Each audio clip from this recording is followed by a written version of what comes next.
খুবই খুশির খবর, কারণ যুবসাথী প্রকল্পের অনলাইন আবেদন শুরু হয়ে গেছে।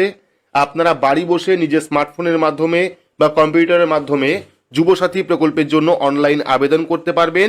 এখন কিন্তু আর ক্যাম্পে যাওয়ার প্রয়োজন পড়বে না। দেখতে পাচ্ছেন বাংলার যুবসাথী প্রকল্প অ্যাপ্লাই অনলাইন এবং চেক স্ট্যাটাসের অপশন রয়েছে। অর্থাৎ অনলাইনেই আপনারা যুবসাথী প্রকল্পের ফর্ম জমা করতে পারবেন, পাশাপাশি এখান থেকেই আপনারা স্ট্যাটাস চেক করতে পারবেন। তাই আজকের এই ভিডিওতে আপনাদের সম্পূর্ণ সহজ পদ্ধতিতে দেখাবো কিভাবে আপনারা যুবসাথী প্রকল্পের অনলাইন আবেদন করবেন এবং ডকুমেন্ট কি কি লাগবে, কিভাবে আপনারা ডকুমেন্ট আপলোড করবেন। সম্পূর্ণ পদ্ধতি দেখতে হলে অবশ্যই ভিডিওটি শুরু থেকে শেষ পর্যন্ত দেখবেন। ভিডিওটি ভালো লাগলে লাইক করবেন, চ্যানেলটিকে সাবস্ক্রাইব করে পাশে রাখা বেল আইকনটি প্রেস করে নোটিফিকেশন অল করে রাখবেন। সবার সুবিধার্থে ভিডিওটি শেয়ার করবেন। তো চলুন শুরু করি। তো যুবসাথী প্রকল্পে অনলাইন আবেদন করতে হলে আপনার স্মার্টফোন থেকে বা কম্পিউটার থেকে যে কোনো একটি ব্রাউজার আপনারা ওপেন করবেন। ব্রাউজার ওপেন করে সেখানে গিয়ে সার্চ করবেন ds.wb.gov.in। আপনাদের সুবিধার্থে ভিডিও ডেসক্রিপশন বক্সে আমি এই ওয়েবসাইটের লিঙ্ক দিয়ে রাখবো। ক্লিক করে কিন্তু ডিরেক্ট আপনারা এই ওয়েবসাইটে আসতে পারবেন এবং ওয়েবসাইটে আসলেই দেখতে পারবেন একটা নতুন অপশন যুক্ত করা হয়েছে, বাংলার যুবসাথী ক্লিক টু অ্যাপ্লাই এবং নিউ রয়েছে এখানে। তো আপনারা কি করবেন, ক্লিক টু অ্যাপ্লাই অপশনে ক্লিক করবেন। ক্লিক করলে কিন্তু অনলাইন আবেদনের যে পেজ, সেই পেজটা আপনার সামনে চলে আসবে। ঠিক আছে, তো এখানে দেখতে পাচ্ছেন পেজটা চলে এসছে। এইবার পেয়ে যাচ্ছেন অ্যাপ্লাই অনলাইন, এখানে ক্লিক করে আপনাদের ফর্ম ফিল আপ করতে হবে। পরবর্তী চেক স্ট্যাটাস, এখান থেকে আপনারা যুবসাথী প্রকল্পের স্ট্যাটাস দেখতে পারবেন। এবার প্রথমেই দেখে নিই যে কোন কোন ডকুমেন্টের প্রয়োজন পড়বে অনলাইন ফর্ম ফিল আপ করার জন্য। প্রথমে রয়েছে মাধ্যমিক, অর্থাৎ মাধ্যমিকের অ্যাডমিট কার্ড লাগবে পিডিএফ অনলি 2 MBর মধ্যে। মাধ্যমিকের অ্যাডমিট কার্ড আপলোড করতে হবে 2 MBর মধ্যে। পরবর্তী মাধ্যমিকের মার্কশিট বা সার্টিফিকেট পিডিএফ আকারে আপলোড করতে হবে 2 MBর মধ্যে। কপি অফ আধার কার্ড, সমস্ত ডকুমেন্টই কিন্তু পিডিএফ ফরম্যাটে আপলোড করতে হবে। কপি অফ আধার কার্ড, আধার কার্ডের 2 সাইডে কিন্তু আপনাকে আপলোড করতে হবে 2 MBর মধ্যে। Copy of voter card PDF only, voter card upload করতে হবে পিডিএফ ফরম্যাটে। এর পরবর্তী first page of bank passbook, অর্থাৎ ব্যাংকের পাসবুক আপনাকে আপলোড করতে হবে। যদি আপনার কাছে কাস্ট সার্টিফিকেট থাকে সেক্ষেত্রে আপনি কাস্ট সার্টিফিকেট অ্যাপ্লাই করবেন বা আপলোড করবেন। পরবর্তী recent passport size photo JPG or PNG, অর্থাৎ রিসেন্ট একটি পাসপোর্ট সাইজের ফটো আপনাকে আপলোড করতে হবে 1 MBর মধ্যে। এবং আপনার সিগনেচার অর্থাৎ সইটাও কিন্তু 1 MBর মধ্যে আপনাকে আপলোড করতে হবে। এবং একটি ভ্যালিড মোবাইল নাম্বার লাগবে যার মধ্যে ওটিপি আসবে, যার মধ্যে রিচার্জ রয়েছে, অর্থাৎ ওটিপি আসার জন্য আপনাকে ফোন নাম্বার দিতে হবে। তো এই সমস্ত ডকুমেন্ট লাগবে। এবার আমরা কি করব, অ্যাপ্লাই অনলাইন অপশনে ক্লিক করব। ক্লিক করলে দেখতে পারবেন পরবর্তী লগ ইনের যে পেজ, সেই পেজটা চলে আসবে। দেখতে পাচ্ছেন অ্যাপ্লিকেন্ট লগ ইন। এখানে আপনারা কি করবেন, মোবাইল নাম্বার দেবেন, যে মোবাইল নাম্বারটা খোলা রয়েছে এবং যে মোবাইল নাম্বারে ওটিপি আসবে সেই মোবাইল নাম্বার দেবেন। মোবাইল নাম্বার দেওয়ার পর পেয়ে যাবেন ক্যাপচা কোড। আপনার স্ক্রিনে যে ক্যাপচা কোডটি শো করছে সেই ক্যাপচা কোড দেবেন। দেওয়ার পর গেট ওটিপি অপশনে ক্লিক করবেন। তো গেট ওটিপি অপশনে ক্লিক করলে দেখতে পারবেন new secret PIN is sent your register mobile number. এখান থেকে ওকে অপশনে ক্লিক করব। ক্লিক করলে এখানে পিন দেওয়ার জায়গা চলে আসবে। এইবার আপনার মোবাইলে যে ওটিপি এসছে সেই ওটিপি বসাবেন। বসানোর পর ভেরিফাই পিন অপশনে ক্লিক করবেন। তো এখানে আমরা ওটিপি বসিয়েছি, বসানোর পর ভেরিফাই পিন অপশনে ক্লিক করব। ক্লিক করলে কিন্তু পরবর্তী যে ফর্ম, সেই ফর্মটা আমাদের সামনে ওপেন হবে। ফর্মের মধ্যে টোটাল 3টে স্টেপ রয়েছে। একটা হলো ডিটেলস, বেসিক ডিটেলস, পরবর্তী ডকুমেন্ট এবং 3 নাম্বার ফাইনাল সাবমিট। দেখতে পাচ্ছেন application form for Bangla Yuvasathi scheme. ঠিক আছে, তো এখানে ফোন নাম্বার যেটা আপনি দিয়ে লগ ইন করবেন সেই ফোন নাম্বার দেওয়া থাকবে। এখানে আপনাকে আধার কার্ড নাম্বার লিখতে হবে। ঠিক আছে, আপনার যে আধার কার্ড নাম্বার, সেই আধার কার্ড নাম্বার এখানে লিখবেন।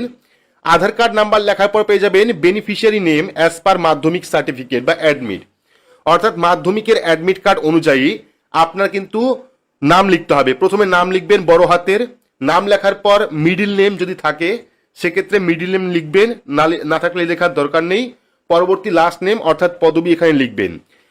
পুরোটা ফর্মই কিন্তু বড় হাতের ফিল আপ করবেন। ঠিক আছে, অর্থাৎ বড় হাতের টাইপ করবেন। এর পরবর্তী mobile number link with bank account. ঠিক আছে, যে মোবাইল নাম্বারটা দেবেন সেই মোবাইল নাম্বারটা যেন ব্যাংক অ্যাকাউন্টের সঙ্গে লিঙ্ক থাকে, তাহলেই কিন্তু হবে। তো এখানে আপনারা মোবাইল নাম্বার দেবেন। যদি ইমেল অ্যাড্রেস থাকে সেক্ষেত্রে ইমেল অ্যাড্রেস দেবেন, না থাকলে দেওয়ার দরকার নেই। পরবর্তী জেন্ডার, আপনি মেল না ফিমেল না আদার্স, এখানে আপনারা ক্লিক করবেন। মেল হলে মেল, ফিমেল হলে ফিমেল। এবার দেখতে পাচ্ছেন ডেট অফ বার্থ, তো এখানে আপনারা ক্লিক করবেন। ক্লিক করলে ক্যালেন্ডার ওপেন হবে। 1/4/2026 অনুযায়ী আপনাকে কিন্তু 21 থেকে 40 বছরের মধ্যে বয়স হতে হবে। সেক্ষেত্রে ক্যালেন্ডার থেকে প্রথমে আপনারা এখানে বছর সিলেক্ট করে নেবেন, বছরের পর মাস সিলেক্ট করবেন, তারপরে তারিখ আপনারা সিলেক্ট করে নেবেন। আপনার মাধ্যমিকের অ্যাডমিট কার্ড অনুযায়ী হোক বা আপনার আধার কার্ড দেখে হোক, ঠিক আছে। এখানে আপনারা ডেট অফ বার্থ দিয়ে দেবেন। ডেট অফ বার্থ দেওয়ার পর পেয়ে যাবেন ফাদার্স নেম, তো বাবার নাম লিখবেন, নাম এবং পদবি একসঙ্গেই লিখবেন। নামের পর একটা স্পেস দেবেন, তারপরে পদবি লিখবেন। লেখার পর মাদার্স নেম অর্থাৎ মায়ের নাম এবং পদবি এখানে লিখবেন। লেখার পর পেয়ে যাবেন স্পাউস নেম, অর্থাৎ যদি আপনি বিবাহিত হয়ে থাকেন সেক্ষেত্রে এখানে স্বামীর নাম অথবা স্ত্রীর নাম লিখতে পারেন। লেখার পর পেয়ে যাবেন ক্যাটাগরি, আপনি জেনারেল, এসসি, এসটি না ওবিসি। যদি আপনি জেনারেল হন সেক্ষেত্রে জেনারেল উপর টিক করবেন, তাহলে কোনো সার্টিফিকেটের প্রয়োজন পড়বে না বা কাস্ট সার্টিফিকেটের প্রয়োজন পড়বে না। যদি আপনার কাছে এসসি, এসটি, ওবিসি সার্টিফিকেট থাকে সেক্ষেত্রে আপনি এখানে টিক করতে পারেন। টিক করার পর দেখতে পাচ্ছেন ম্যারিটাল স্ট্যাটাস, অর্থাৎ আপনি বিবাহিত না অবিবাহিত না ডিভোর্সি, সেটা আপনাকে এখান থেকে সিলেক্ট করতে হবে। যদি আপনি অবিবাহিত হয়ে থাকেন সেক্ষেত্রে আনম্যারিড অপশনে টিক করবেন। যদি আপনি উইডো অর্থাৎ বিধবা হয়ে থাকেন সেক্ষেত্রে সেকেন্ড অপশনে ক্লিক করবেন। যদি আপনি ম্যারিড হয়ে থাকেন, বিবাহিত হয়ে থাকেন, সেক্ষেত্রে ম্যারিড অপশনে টিক করবেন। যদি আপনি সেপারেট হয়ে থাকেন সেক্ষেত্রে সেপারেট অপশনে টিক করবেন। টিক করার পর পেয়ে যাবেন কন্ট্যাক্ট ডিটেলস। কন্ট্যাক্ট ডিটেলসের প্রথমে রয়েছে হাউস নাম্বার। তো হাউস নাম্বার কিন্তু ভোটার লিস্টে যেখানে আপনার নাম রয়েছে অথবা আপনার পরিবারের কোনো সদস্য নাম রয়েছে সেই লিস্টেই কিন্তু আপনারা বাড়ির নাম্বারটা পেয়ে যাবেন। সেক্ষেত্রে বাড়ির নাম্বার লিখে দেবেন। বাড়ির নাম্বার লেখার পর পেয়ে যাবেন ভিলেজ, টাউন বা সিটি, এখানে আপনার সম্পূর্ণ বাড়ির ঠিকানা লিখবেন। লেখার পর পেয়ে যাবেন পোস্ট অফিস, আপনার পোস্ট অফিস কোনটা সেই পোস্ট অফিসের নাম লিখবেন অথবা ঠিকানা লিখবেন। লেখার পর ডিস্ট্রিক্ট, এখান থেকে আপনার জেলা সিলেক্ট করবেন, আপনার কোন জেলা। জেলার পর পেয়ে যাবেন এরিয়া, ব্লক না মিউনিসিপ্যালিটি। যদি আপনি পঞ্চায়েত এলাকার বাসিন্দা হন সেক্ষেত্রে ব্লক সিলেক্ট করবেন। যদি আপনি পৌরসভা এলাকার বাসিন্দা হন সেক্ষেত্রে আপনি মিউনিসিপ্যালিটি এখানে সিলেক্ট করবেন। সিলেক্ট করার পর পেয়ে যাবেন ব্লক, মিউনিসিপ্যালিটি বা কর্পোরেশন, তো এখান থেকে ক্লিক করবেন। ক্লিক করার পর আপনার যে ব্লক বা মিউনিসিপ্যালিটি সেটা আপনি এখান থেকে সিলেক্ট করবেন। ব্লক বা মিউনিসিপ্যালিটি সিলেক্ট করার পর পেয়ে যাবেন পুলিশ স্টেশন, আপনার থানা কোনটা সেই থানা আপনি সিলেক্ট করবেন। সিলেক্ট করার পর জিপি বা ওয়ার্ড নাম্বার, এখান থেকে আপনারা গ্রাম পঞ্চায়েত বা ওয়ার্ড নাম্বার সিলেক্ট করবেন। সিলেক্ট করার পর পেয়ে যাবেন পিনকোড, আপনার এলাকার যে পিনকোড সেই পিনকোড নাম্বার এখানে দেবেন। পিনকোড নাম্বার দেওয়ার পর state automatically West Bengal select হবে এখানে। এরপরে পেয়ে যাবেন বোর্ড, অর্থাৎ আপনি মাধ্যমিক পরীক্ষা বা তার বেশি যে পরীক্ষা আপনি দিয়েছিলেন সেটা কোন বোর্ডে দিয়েছিলেন, মানে কোন বোর্ডের মাধ্যমে দিয়েছিলেন। তো এখান থেকে আপনারা বোর্ড সিলেক্ট করবেন, আপনার কোন বোর্ড সেই বোর্ড আপনি সিলেক্ট করবেন। এরপরে আপনারা মাধ্যমিকের অ্যাডমিট কার্ড হোক বা মাধ্যমিকের মার্কশিট হোক সেখান থেকে দেখে প্রথমে আপনারা রোল দেবেন। রোল দেওয়ার পর নাম্বার দেবেন, তারপরে ইয়ার দেবেন। মাধ্যমিকের অ্যাডমিট কার্ড বা মার্কশিটে কিন্তু আপনারা সম্পূর্ণ ডিটেলস পেয়ে যাবেন। সেখান থেকে প্রথমে রোল, তারপরে নাম্বার, তারপরে ইয়ার, অর্থাৎ কত সালে আপনি মাধ্যমিক পরীক্ষা দিয়েছিলেন সেটা আপনি এখানে বসিয়ে দেবেন। বসিয়ে দেওয়ার পর পরবর্তী পেয়ে যাবেন এডুকেশনাল কোয়ালিফিকেশন হাইয়েস্ট, অর্থাৎ মাধ্যমিকের পরে আপনি হাইয়েস্ট কত পর্যন্ত পড়াশোনা করেছেন, ঠিক আছে। যদি পড়াশোনা করে থাকেন সেক্ষেত্রে লিখবেন। লেখার পর প্রেজেন্ট অকুপেশন, অর্থাৎ বর্তমানে আপনি কোন কাজ করছেন। যেহেতু এটা বেকারদের জন্য সেক্ষেত্রে যদি আপনি ফর্ম ফিল আপ করেন তাহলে এখানে আপনি স্টুডেন্ট লিখতে পারেন অথবা আনএমপ্লয়েড লিখতে পারেন, ঠিক আছে, অর্থাৎ কোনো রকম কাজ আপনি করছেন না। এই দুটো অপশন লিখতে পারেন অথবা নীল লিখতে পারেন, এই তিনটের মধ্যে যে কোনো একটা লিখে দেবেন।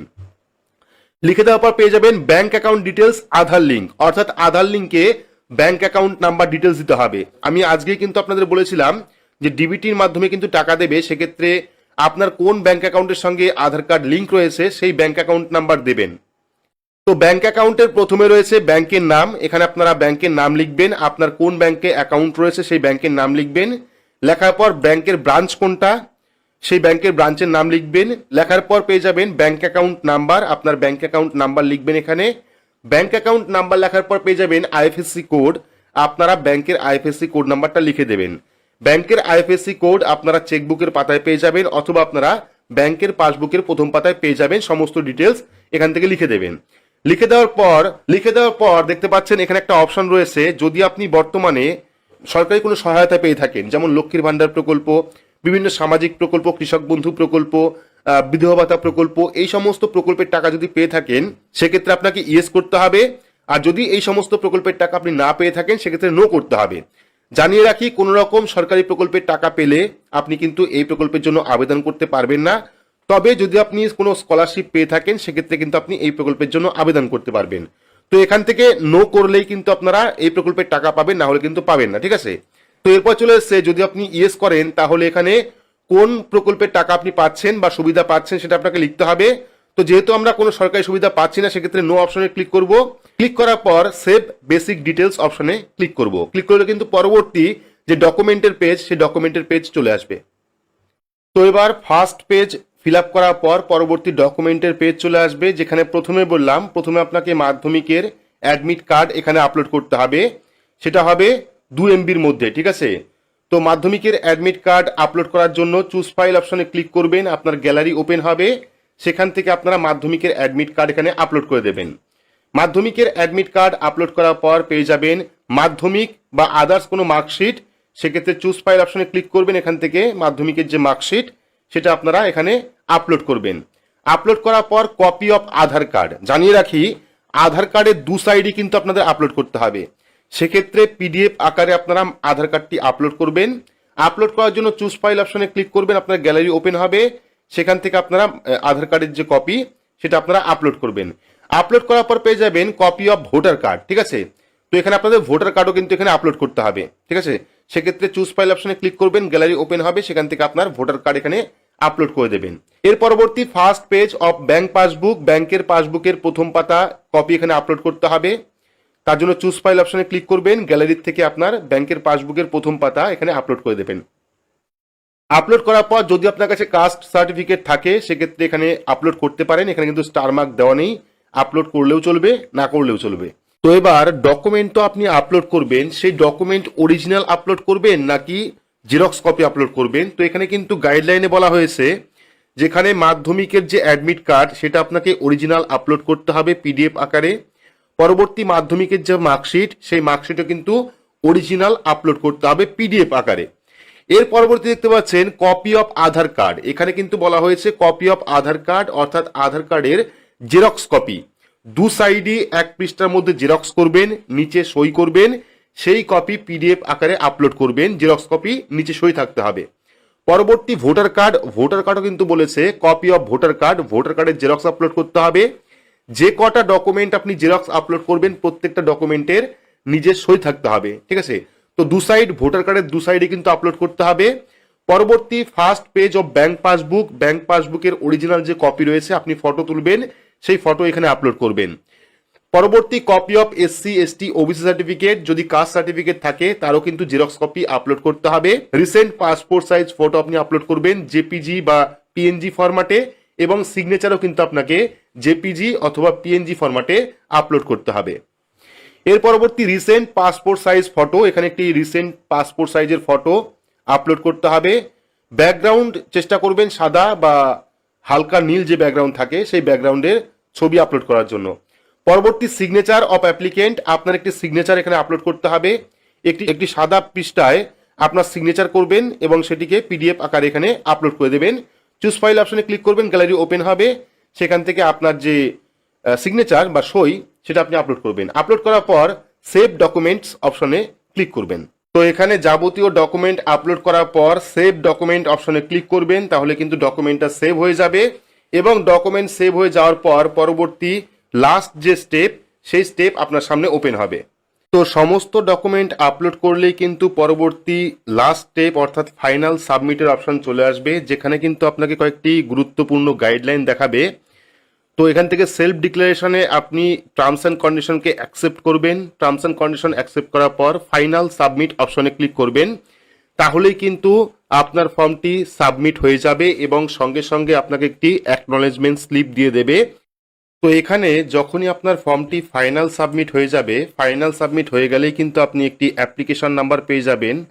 এই যে অ্যাপ্লিকেশন নাম্বার, এই অ্যাপ্লিকেশন নাম্বার দিয়ে কিন্তু আপনি পরবর্তী সময় স্ট্যাটাস চেক করতে পারবেন। পাশাপাশি পাশে একটি অ্যাপ্লিকেশন ফর্ম ডাউনলোডের অপশন রয়েছে, অর্থাৎ আপনি যে ফর্মটি ফিল আপ করলেন প্রমাণস্বরূপ কিন্তু আপনি এখান থেকে সেই অ্যাপ্লিকেশন ফর্মটা ডাউনলোড করে রাখতে পারেন। অ্যাপ্লিকেশন ফর্ম অপশনে ক্লিক করবেন, সঙ্গে সঙ্গে কিন্তু ডাউনলোড হয়ে যাবে।